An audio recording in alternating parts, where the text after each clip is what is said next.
กับสวัสดีพี่น้องมาพี่น้องวันนี้มาขายมัสลีนน้ำสะพอนขายเลยสามพักก็ขายมัสลีนน้ำสะพอนพี่น้องมาตลาดบันนาจานมานี่ตลาดเช่าตลาดเช่าบันนาจานเคยมาขายมัสลีชื่อเจ้าว่ามักเชลีสิขายคนบ่จังนี่ขายคน ยันเชลีขายคนนี่ดอกมันเบิ่งดูนี่มาซื้อบักชาลีเด้อมื้อนี้บักชาลีขายถูกๆเนาะไปเข้าเนาะเบิ่งดูเขาเจ้าขายบักโมกการไม่ไปเข้า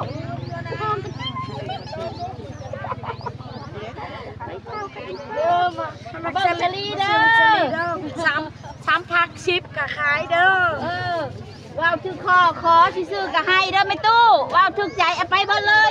ย่ายสะพอนลูกตาป่ายกมาซื้อสลีพิธภัณฑ์ใหญ่ๆงามๆเด้อหลายคนเลยพี่น้องวันอื่นนะ2 พัก10,000อยู่พี่3 พัก10,000เด้อมา3 พัก10ซื้อเด้อ3 พัก10 3 พัก10หลายคนสู้ตลาดเช้าพี่น้องอ๋อตลาดเช้าตลาดบ้านนาจานพี่น้องมาตลาดบ้านนาจานมัน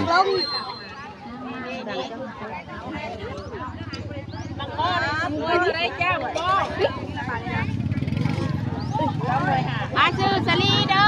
3 พัก10 3 พัก10อยู่บนกันเด้อสลีนั่นเด้อบนไม่อยากเด้อบอกสลีอันนั้นเลยล่ะ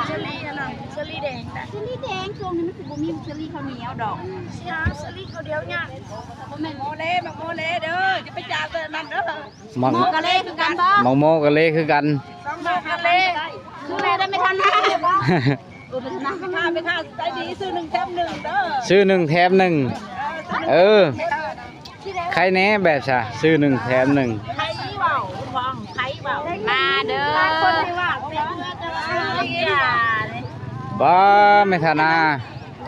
ามาตอนใดวะค่ากับปางหวานกับมังโมนี่3 พัก10,000เลิกเอาโลดมักไหนจัดใจนี่อย่างมักชลีพานเต็งกับบ่เหลืองได้มาป้าพานเต็งนะฮะเขาบ่ได้ฮู้เลยไม่ใหญ่เจ้าเม้นในไส3 พัก10ไปเตียงหน่อยนั่นน่ะเอาโลด2 พักค่อยละ3 พัก10มันเอาโลดมักแบบใดเอาโลดโอ้ยนมใหญ่ไปเลยจะทานง่ายๆ2 ปากเด้อมักชลีปลูกเองบ่จะว่าบ่ทันได้ปลูกทันได้ปลูกซื้อมาขายหั่นแหละซื้อมาขายนี่แล้วป้าเลยเป็นซื้อเด้อ3 พัก10 3 พัก10อยากได้พักใดเลิกเอาโลดเด้ออยากได้พักนะเขามาขายเขาคนนี้เดี๋ยวคนจะมีผู้พักเลยน้ำเลยจะเอาหลายถ้าเราก็เพียรแล้วคนจะมีผู้พักแล้วคนจะหาได้บัวมึงใบบ้าเลย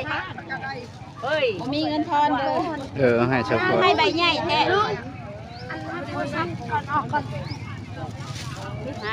มาพร้อมนะบ่วางอีบ่เอาพร้อมมาส่งให้ถึงที่นี่มิตรพันธ์ใหญ่ๆนี่เอาเลยเด้อตลาดบ้านนาจานพี่น้อง10,000มิตรพันธ์ใหญ่ๆ2 พัก10ป้าขายเลยของใหญ่ของยาวพันบ่ใหญ่ป้าบ่มาก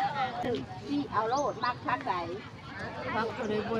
3 พัก10เอาโลดน้องพรบ่ขายแม่นกับน้องพรนี่แหละเอาโอ้ยลูกมันบ่มีของใหญ่ให้ป้าเลยแล้วก็สิให้ไม่ตู้มาแต่ดึกก็ดียิ้มไปงานไปงานบ้านนึงเห็นงานนี่แหละงานบ้านน้องเงินเก็บมันยังบ่เบิดเนาะมัน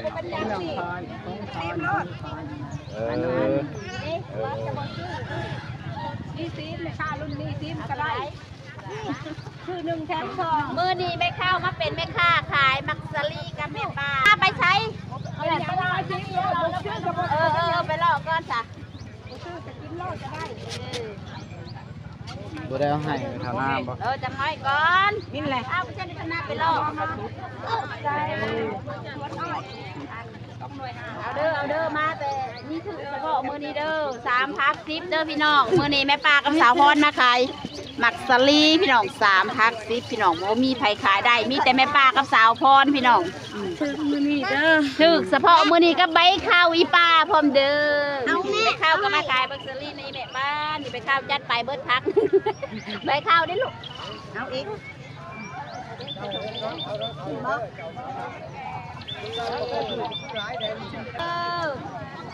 กสลีเล่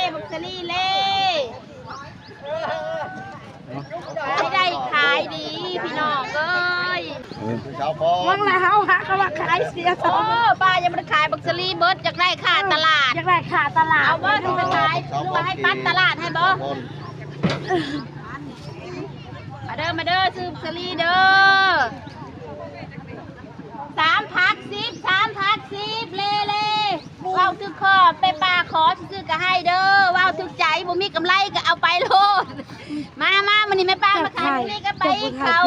จะถ่ายไปข้างหลังเห็นกระปะอะไร ปิ่นมาทางนี้ ได้เขามาขายเถือกบ่ แม่บอกไม่ใหญ่ไว้ลูกได้เป็นน้ำพริกแต่ซุ่มตะไคร้ได้ขายบนไหนได้2 พัก 10นั่นตะไคร้3 พัก 10เด้อไปกันเลยมาเด้อไปเลยได้ไปแถวนาน่ะไปทางใดคนน่ะคนหลายได้ลุงมื้อนี้พี่น้องสบายดีลืมสบายดีกล่องแม่ป้ามาขายตลาดบ้านนาจานเด้อพี่น้องเพราะว่าคนหลายพี่น้องแม่ป้าก็บ่เคยมาขายที่นี่พุ่นเงินเอาโลดอยากมักใหญ่มักเงาสำหรับจัดไปโลดใช้ลูกพุ่นเงินแม่ไอ้หมดน่ะนี่มันกินซื้อสลีเด้อแม่ลูก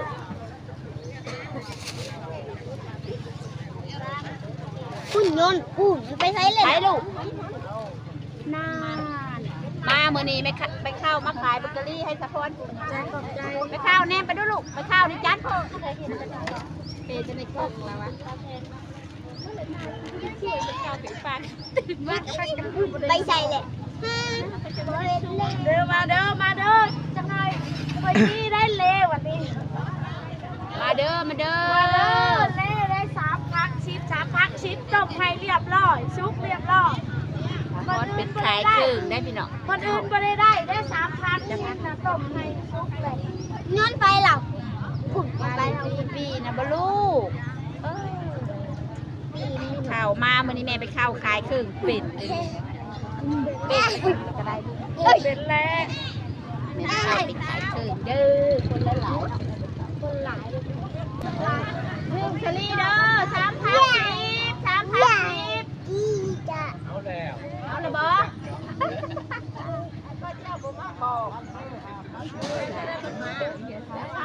เด้ออาชายกันเลย เปิดพอระบงกูได้เด้อมึงเด้อนี่ไม่ได้ทักเป็นพอระบงก็ได้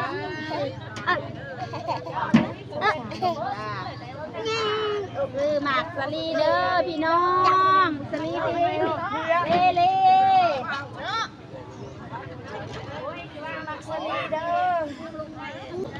ตื่นแต่ดึกโพดไม่ฆ่ากันจนหน้าบ่ได้ช่วยพี่น้องเอ้ยตื่นแต่ดึกโพดไม่ฆ่าหน้าบ่ได้ช่วยไม่ฆ่ากันดิ เราแต่โมเจ้าก็ไว้ช่วยกันเลยลูก หน้าบ่ได้ช่วยมาแต่เช้าเคยอยากเอาบักสลีมาให้พี่น้องได้กินเนาะพี่น้องผู้หลานค่อยก็อยู่ผู้ใหม่ไปข้าวก็ตื่นแต่ดึกเหมือน จังโมงเงินเขาเลิกตลาด8 โมงเนาะ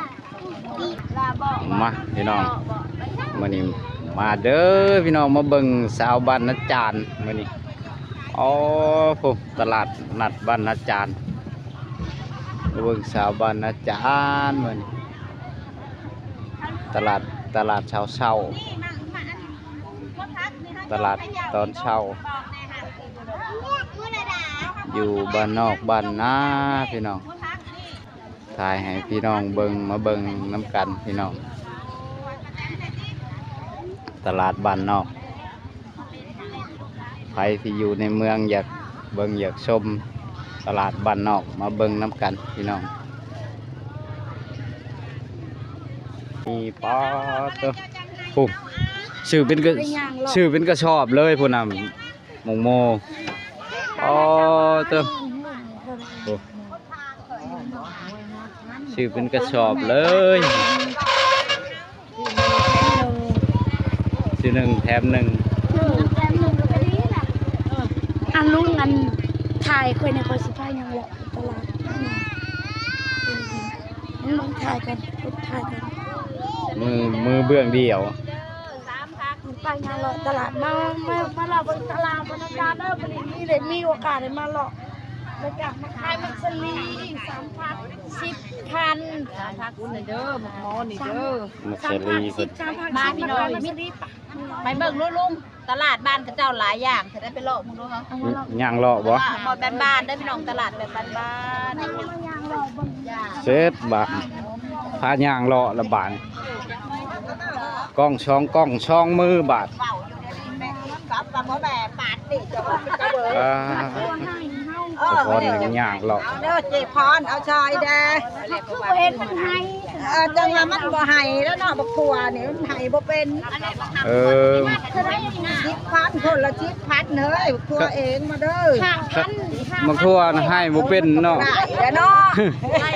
มักทั่วให้บ่เป็นกันมักบวบแล้วให้เป็นบ่ ก่อนจะ7,000ยายเอาเด้อเอาเลยคิดมาใหม่ๆนี่ นี่ลูกโคเก่า มันอันนั้นก็เป็นอันนั้นยายตัว ก็เล นั้ ย น อยากมาเบิ่งว่ามันให้แท้บ่ จังว่านั้นมันก็บ่ให้ปานใดเนาะ มาเด้อ เลือกเอาโลดยายก็มีเดี๋ยวตัวม่วงเนี่ยเนาะตัวมันเบ่งแหงต้นละ10,000 ยายพวกตัวให้จะมาน้ำไผสิ เด้อมาซื้อมักทั่ว จือคนจือบักตัวซอยเด้อเจพร้อมจือบักตัวซอยขอบใจได้หลายเด้อ น้องย่างเลาะตลาดมันย่างเลาะตลาดอ๋อแม่ค้าบ้านเฮาเด้อนี่แม่ค้าบ้านเฮาพ่อค้าบ้านเฮาก็ขายดีเด้อนี่ได้ขายดีเลยได้นี่ บ่ได้ตีไผเนาะเด้บ้านเฮากับลุงบ้านเฮาหลาย บ่เอิดน้องพรเด้อพี่น้อง มาเที่ยวบ้านเฮาอันนี้เป็นแม่ค้าบ้านเฮาเลย ย่างเลาะตลาดมัน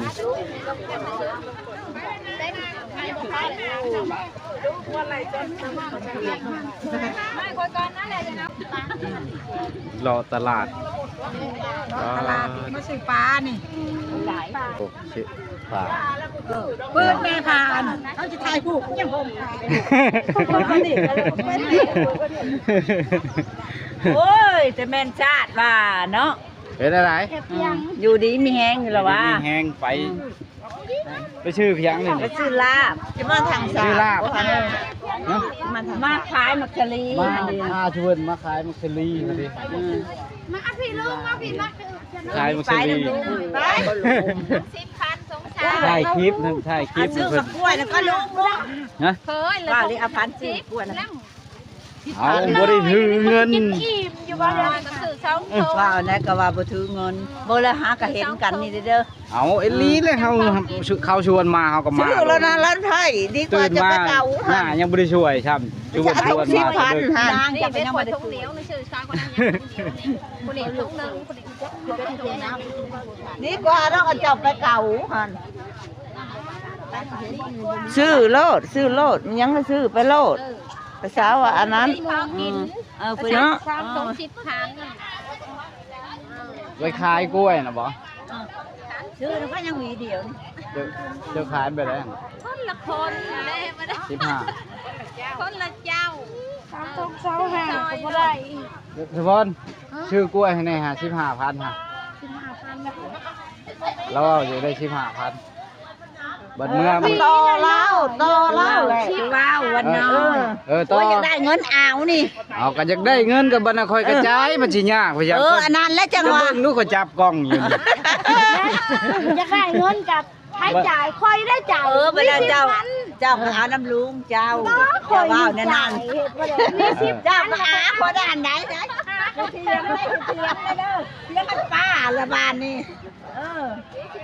ที่ไหนน่ะเอาหมอนมืออ่ะหรอบ่ป้าโถ ไปโจยคุณแล้วก็จะ มีสิบครั้งเลยเนาะมีสิบครั้งเลยสิใหญ่สวย แล้วก็บาท ร้านไทยนี่จะจักมันได้เป็น ว่าและชำนี่กับซักบ่อยวีบ่อยใหญ่บ้างแบบนี้เขาเป็นพันเป็นขายวีเอา30เนาะโอ้ยก็มุกขับใหญ่เอาเลยบ่อีนอนแล้วก็ผ่า ไปพี่น้องครับผมจะทายยังได้เลยนะทั้งคำ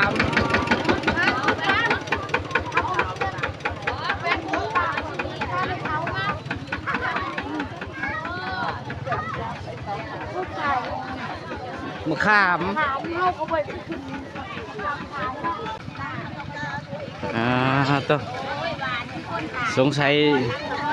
สัยเป็น FC อยู่เด้อนี่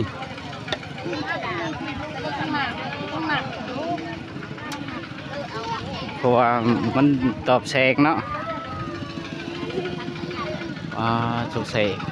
FC เพิ่นมาซื้อช่อยบ่จ๊ะมาซื้อมักสลีช่อยบ่จ๊ะ FC บ่จ๊ะ บ้านเบิ่งหลานแล้วนั่น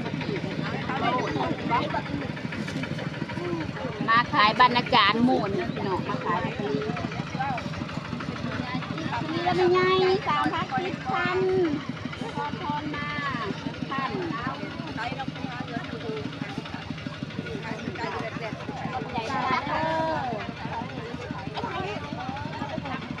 ปเก็บเอาก็ได้ใครมา นี่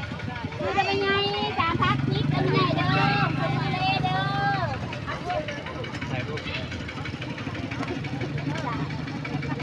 ได้แล้วก็ลูกขอได้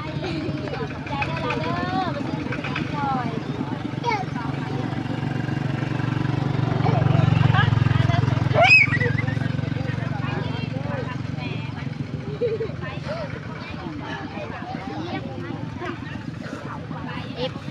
ขอบใจละลายๆเด้อ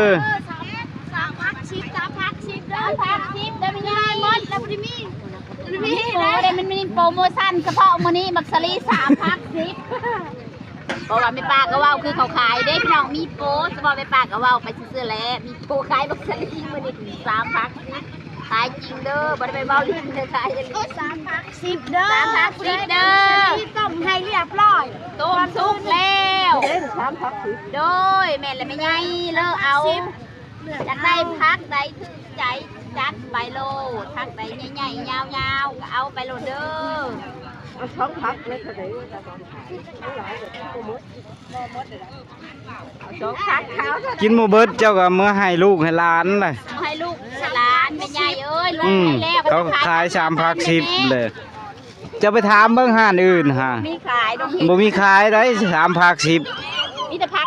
5,000 มีแต่บอลเดียวนี่ได้ ชาตะคอยนี่ได้ขาย เออ จะแหวนเลย เอาโลดไม่ใหญ่จะเอามาใส่ตู้ไว้แล้วบอกกินกับมันกับบ่บูดต้มมาเมื่อคืนนี้เอาจักพัก เราก็ได้3 พัก 10มาซื้อคอยละได้3 พัก 10ต้มให้ซุปเรียบร้อยมันอื่นนะบ่มีเด้อขาย3 พัก 10ต้มให้ซุปมีแต่2 พักซื้อไร อยากมานะแม่น่ะ โลเขาก็อยากขายมักสลีเห็นปะ เขาเอ้ยเจ้าเอิญลูกค้ามาซื้อเชอรี่ซอยในลูกเนี่ย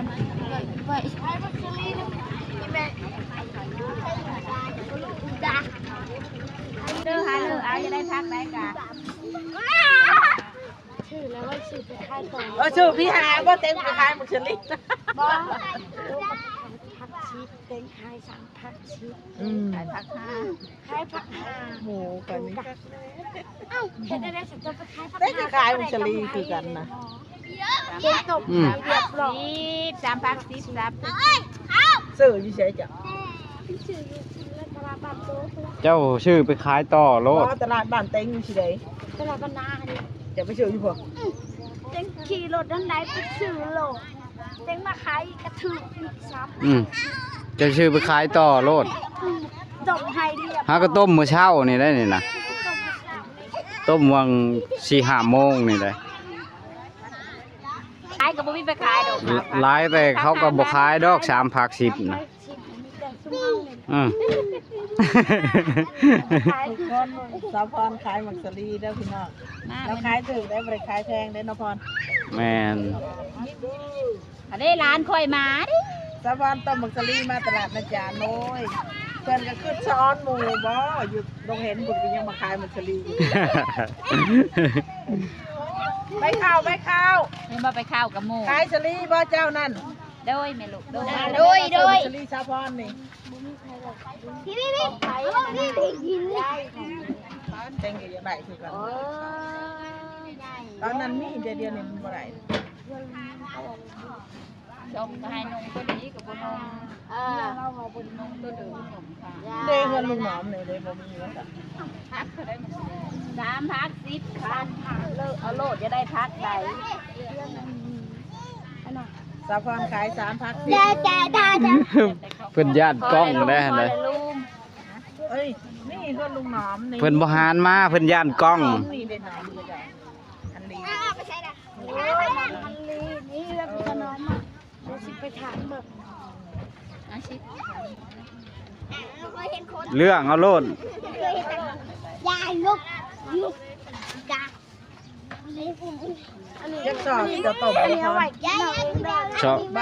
ชอบ2 ชอบพุ่น2 ชอบอืม น้องพรนี่บ่ธรรมดาเด้อต้มมุสลิมมือละ2จอบ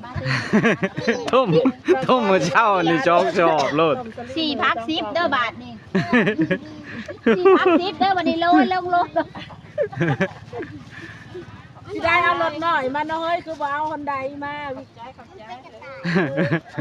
ฮอนไดผู้ว่าเองไงเอาฮอนไดมาบัด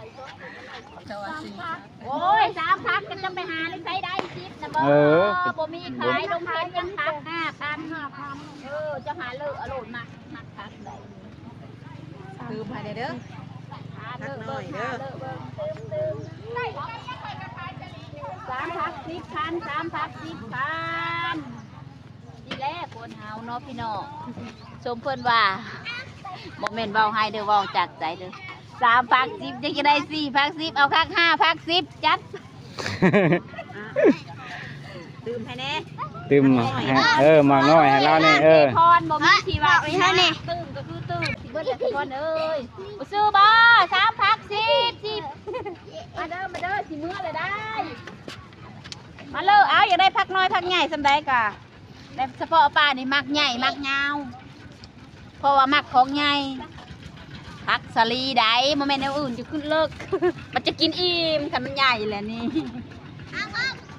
พักใหญ่ใหญ่ใหญ่ใหญ่คนเริ่มเลิกแล้วก็สิเลิกแล้วเบิ่งคนผู้ลุงมาเจ้าสิเริ่มเมื่อเบิ่งแล้วจักหมุกลุง ลูกพันก็สิเป็นย่างเลาะเบิ่งจักหน่อยย่างเลาะอ๋อพ่อค้าขายไข่ เด้อมาซื้อไข่ก่อน อ๋อจะ ไข่ พ่อค้าขาย เด้อ ไข่ เด้อไข่ลูกเด้อ ไข่ลูกไข่แม่แล้วบ่ขาย ขายแต่ไข่ลูกเนาะ ผูกไข่ลูกไข่ขายดีบ่พ่อค้า ดีอยู่ ค้าขายดีตลาดเช้าพี่น้องขายตลาดเช้า เด้อมาเด้อไข่ลูกเด้อหน่วยละ5,000เด้อ ตลาดบ้านนาจารย์ตลาดเช้าบ้านนาจารย์พี่น้องใกล้สิเลิกแล้วคนก็บางแล้วคนก็เริ่มทยอยเมื่อแล้วพี่น้องเริ่มทยอยเลิกเมื่อแล้วเด้อ เอาไข่เด้อบ้านนี้เอาไข่มาให้ลูกเอ้ยหน่อย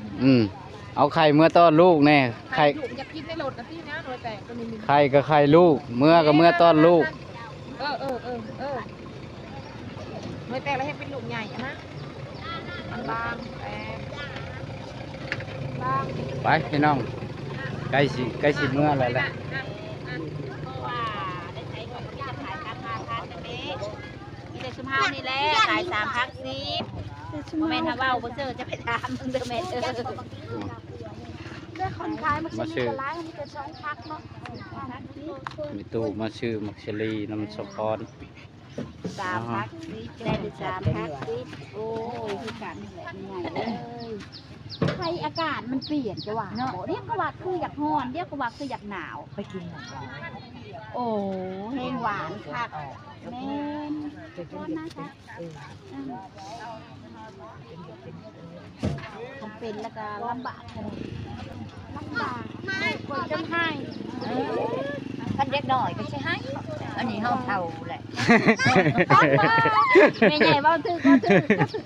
เอาลอตเตอรี่เด้อ3พัก10 3พัก10 เอ้ยได้แต่3พักอะไรไม่ใหญ่เอ้ยนี่นะพี่จะพักมึงไงเจ้าจับมึงดูนี่ คนอื่นเขามาขาย2พัก อันนี้เพิ่นขาย3พัก ค่อยขายชาได้แต่เฉพาะไปถามมันเด้อ2พัก10ได้อยู่เขาขายอยู่ เอาแหละจะมักพักใด แต่อยู่นี่3พัก10 มันก็ไม่ใหญ่เลยนี่ไม่ใหญ่จะเป็นบ่นี่เขาแก่อยู่เลยกราบว่าที่กราบบอดีจะเบิ่งในความถี่นี่จะมักก็จะเอาโลด เรื่องเอาโลดไม่ใหญ่เรื่องเอาโลด ไปสู่กินข้าวมาแล้วได้กดเฉพาะไว้จะเล่นขันดิจีจะกดเขานี่ก็กินไม่ใหญ่ทอนเจพร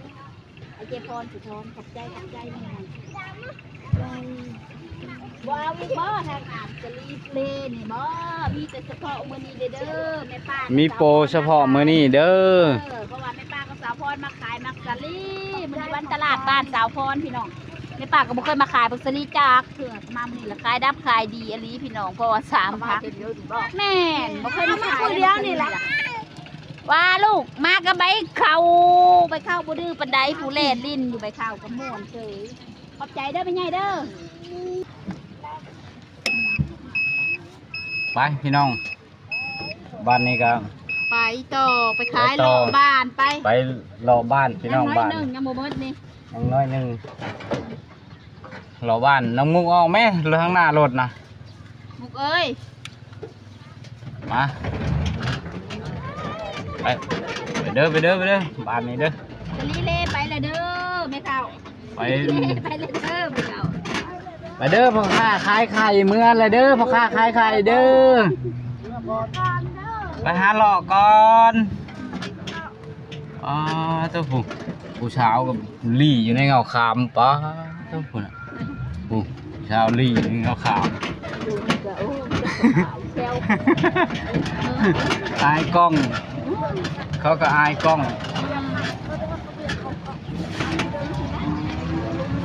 ไปน้องไปเมื่อเฮือนแม่ตู้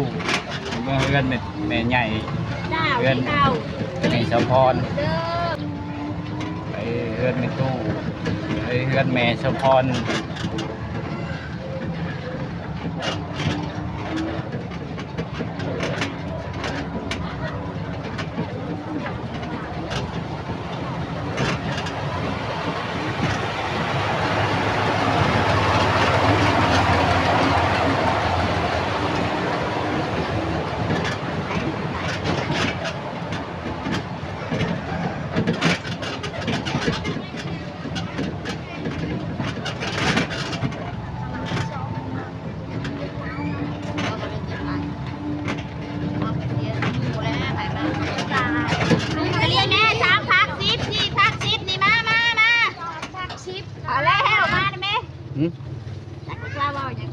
ชื่อบ่ไข่ก็สะพอนไปเราไปซื้อลุง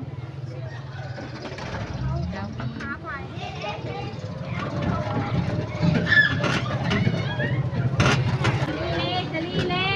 3พัก10นี่ต้ม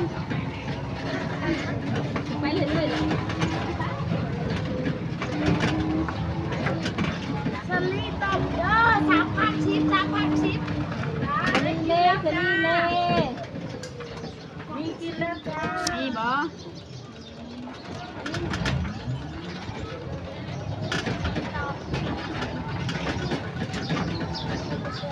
ไปพี่น้องไปพี่น้องไป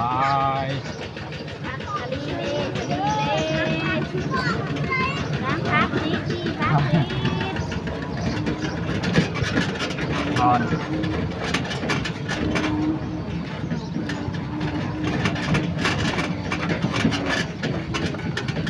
เล่จะลีเล่ตามพักนี่นะคะนี่สามพักชิมเลย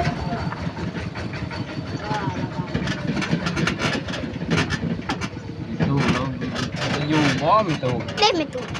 ไปอยู่ไปดูอยู่บอกไปด่ามันประจดเล่นแล้วก็เห็นเราลงตลาดเข้ามาหอดเฮือนแม่ตู้เลยเด้อแม่ไปจิ๊กจ๊ะใครลูก มาผู้ใดน่ะ เอาไปตู้แหละเอาแหละได้ถุงยาง เอาให้แม่ตู้มักช มา ลี มา ให้ ดี แม่ตู้ มาขายมักสลีกับใบเขา เขา โมเจ้าเอ้ย อย่าเหยียบทงยางนี่แม่ว้าวฮะลูกมีแต่ห้อยตีนจะเบิ้ลละดิ เอ้ยขึ้นมา แม่เท่าท้าย3 พัก 10เด้อบักชลี มาเด้อบักชลีต้มชุบมาเด้อ ชื่อมึงเชลี่ซอยใน3 พักชิป มาเลิกเอาอย่าได้พักใดก็มาเลิกเอาเด้อน้อยใหญ่มาเลิกเอาแม่บ่ไปเข้ามาส่งถึงที่ละเด้อแม่ไปเข้า มาเพื่อนยังไง มาเขาไม่ใหญ่นี่แหละซื้อสลีเด้อ3 พัก 10มาเลิกเอามาพักน้อยพักใหญ่เลิกเอาต้มสุกแล้วเจ้าอย่าอยู่ไก่ใบเขาก้นบ่งามปันใดเอาแต่ใจแมนบ่เขาเอา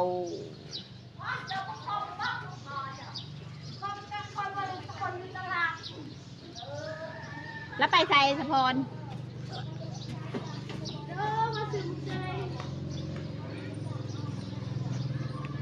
เอาประตู ถึกเลขหันงั้นถึกเลขหันมาซื้อมึงเชลี่เด้อไม่ต้องไปเด้อ อยากลงก็จะดูแค่ จากลงน้ำลุง อย่าลงไปใส่หมาปะละ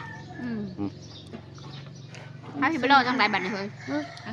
เลาะทางใด นี่เอาหลอกตรงนี้บ้าง พูน รอแถวในบ้านปะ ไปพูนแล้วก็เข้าโพสีแก้วก็เบิดเลย เข้าบ้านกระสก บ้านกระโชก ไป ไป บ้านเด็กไทย บ้านกระโชกบ้านกระโชกเขามาฮอดบ่ที่ตลาด หอดอยู่แต่เขาก็หอดบ่หลายคน บางคนบ่ ไปจ้ะไปบ้านกระโชก ใครอยากได้พักได้ก็ ชื่อ เลิกเอา มักชลีแน่ ได้ก็เลือกเอาเลือกเอา แมนเราบ่ไม่ใหญ่อามาเลยโทรศัพท์นะก็จะบัตรแต่ ซื้อมักชลี3 พักชิปกัน เอารถล่า อยู่ตลาดละ2 พักชิปอยู่ตลาดนั่นน่ะ ได้เฉพาะมีแต่ ทุกคนขายมื้อนี้3 พักชิป คัน เขาจนบ่ได้ขาย ซองกับเถายังพอดีแหละ เขาจนบ่ได้ขายเขาน่ะชุเบิ่นขาย3 พักชิปเขาบ่ขาย2 พักชิปเขาจนบ่ได้ขาย อาเลยเอารถเด้ออีหล่ะ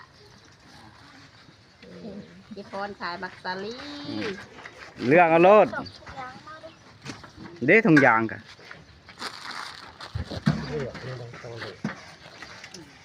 ขอบใจ เลือกโลดเลือกโลดพ่อใหญ่ก็มานะแม่พ่อใหญ่ก็ ชื่อแหละ แม่ใหญ่ชื่อ มันใหญ่ชื่อเลย แม่ใหญ่ชื่อก็พ่อใหญ่ก็ชื่อ พ่อใหญ่พ่อใหญ่พ่อใหญ่ก็สิได้กินน้ำแม่ใหญ่นั่นแหละมาพี่น้องมาหาเลาะขายมักซิลีมื้อนี้ไปกับ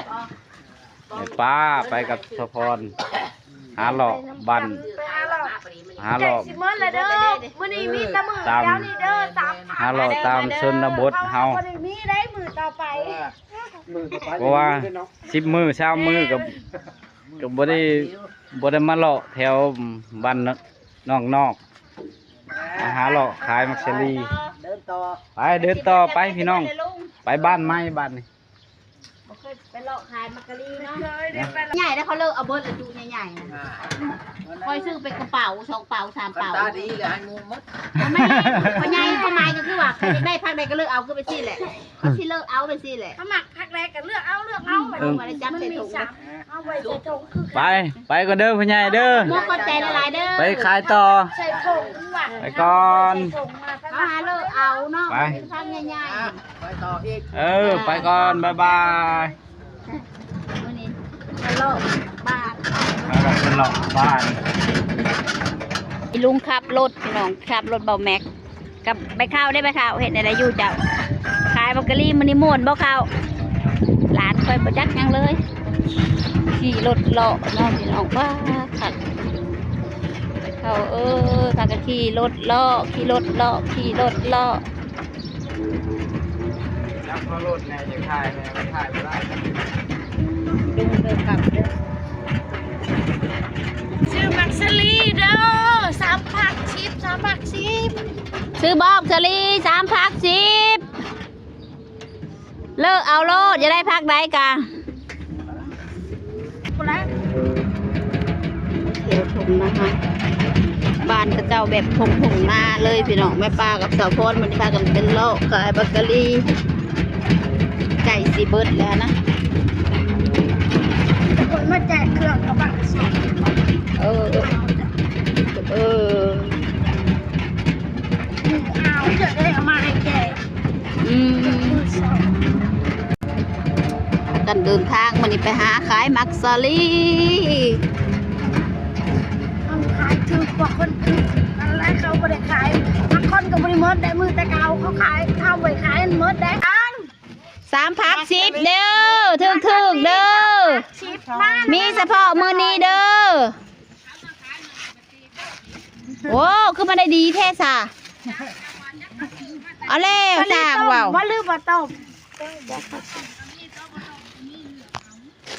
3 พัก 10 อันนี้กระชองกระสอบจะค่อยกันยังเท่านี้แหละนี่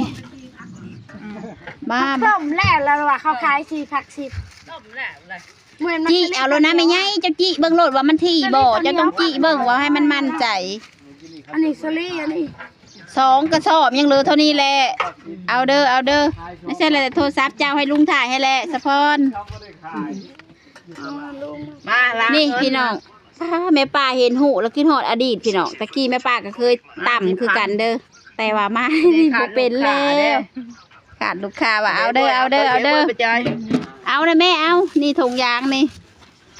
ยางให้ลูกค้าสัก พากันมัดอันนาพี่น้องมาขายมักสลีอยู่บ้าน อันให้นะเงินฮะมาให้อาบังนะ เอาแล้วนะมีแต่เฉพาะมื้อนี้แหละตะค่อยขายเท่านี้แหละ มาจากตลาดเฉพาะมื้อนี้แหละ 2 กระสอบไม่ไง แม่น3 พัก 10 3 พัก 10 เคย4บอก4 พัก 10 ตายยังหัวอะไรสิหัวนำจะขอบใจ ขอบใจ จะบ่เอาว่าจะเอาด่ะเอาแหละ เอาเลย ลูกเราเอาเลย ลูกเราเอาแล้วสิเบิดแล้วพี่น้องยัง5 พัก 4 บาท มื้อเลยยังหาพักเด้อ เอาให้มันเบิดไปยังเลยนะ ถอนมากอันนี้มากอันนี้ก็ออกนี่ขาย เยอะจะพรทั้งหลายเราเอา5 มาก10เอา15จะไปอีหล่ะ เอา15สไปสิให้5มา 5 มากนี่เอาเลยไหมมาซ้ำให้ซะเลยล่ะ รุดอยู่นี่เด้ไผสิขายได้คือสาพรน่ะบ่ล่ะสาพรแล้ว เลือกก่อนละ เอาเลิกยัง ละ 5,000 เอา มาเดือนละ5,000วะเอาให้มันเบิดโลดได้3-5 พักมัน15,000เอาให้มันเบิดโลดไม่ใหญ่เอามาโลดนะซอยกันให้มันเบิดนี่อีต้นเนี่ยใบข้าวอีป้านี่ตากแดดนี่นะน้องใบข้าวน้อแม่นแหละจะเห็นเลยนี่น่ะนี่โอ้ยนี่น่ะ ลูกบอมแม่เป็นหยาบแม่ ผมกระกูดคัก จะเบิ่งห่อหลานห่อ ขอบใจ หลานห่อ ขอบใจเด้อลาเด้อมาเมาซอยแม่ปางสาวพรจนหมดร้านสิชุกเลยร้านค่ะร้าน เบิ่งไปเข้าเบิ่งแล้วแม่ไปเข้า ไปเข้าคนงาม มันแดดมัน หลายคนกันอย่าเบิ่งไว้เขาเอาไม้เบิ่งแน่ล้างแล้วมื้อนี้กัน ขอโมขอบใจหลายๆเด้อซื้อซอย ใจเฮ้ยถ้ามื้อนี้แล้วแตงกลับไปหาเราขายมื้อตะเกาไม่ค่อยไป มือใหม่จะสิหาเอาบักแตงมาขายเด้อมาให้กินบักแตงขาววะนะ แตงขาวงามเด้ งามเท่าไหร่ เอา มาพี่น้องแม่ปลากับสาวพรแม่ปลาขอจบคลิปเนาะพี่น้องอันมาขาย คลิปไว้ซ้ำนี่เด้ออันที่ไปขายมักซะลีกับเขาจบคลิปไว้ซ้ำนี่ฝากกดไลค์ฝากกดแชร์ฝากกดติดตามฝากกับฝากกด Subscribe เพื่อติดตามหน่อย มาพี่น้องส่องลุงพันธ์สาวนาสแนลกับแม่ป้าขอจบคลิปเนาะพี่น้องอย่าลืมกดไลค์กดแชร์เป็นภาคเป็นกำลังใจให้ส่องแม่ป้ากับพ่อลุงเด้อพี่น้องแม่ป้ามาหาเลาะขายมักซีรีจนหลานรับพี่น้องมากะคาสิว่าวกับพี่น้องว่าแบบบ้านๆเนาะพี่น้องเพิ่นก็ซื้อซอยพี่น้องไปดอนใดไผก็ซื้อซอยโจนหมดพี่น้องมักซีรีแม่ป้าขายกระสะพร2กระสอบหมดเลยเด้อบาดนี้สิเมื่อเลยหลานก็รับแล้วกระบาบหลานคอยเป็นแม่ค้าจนรับมื้อนี้ หลังเลย บายบายอย่าลืมเบิ่งซองแม่ป้าหรือว่าซองสาวพรเนาะพี่น้องแม่ป้ากับสาวพรก็สิไปแบบบ้านๆแบบนี้แหละพี่น้องไปหาเลาะขาย เพราะ เพราะ ว่า ว่าเฮามันเป็นคนบ่มีพี่น้องไปขายแต่ว่าหลายคนก็สปอร์ตแม่ป้ากับสาวพรอยู่ได้พี่น้องเพิ่นก็ซื้อซอยเพิ่นบ่ได้แรงน้ำใจพี่น้องไปทางใดไผก็ซื้อซอย ไปหาเลาะบ้านบ่ ไปหาเลาะบ้านไปเมื่อลุงบัดนี่บายบายเมื่อ ไปพี่น้องคลิปนี้ก็ลุงพันธ์สนาแนลก็ขอจบคลิปเพียงเท่านี้พี่น้อง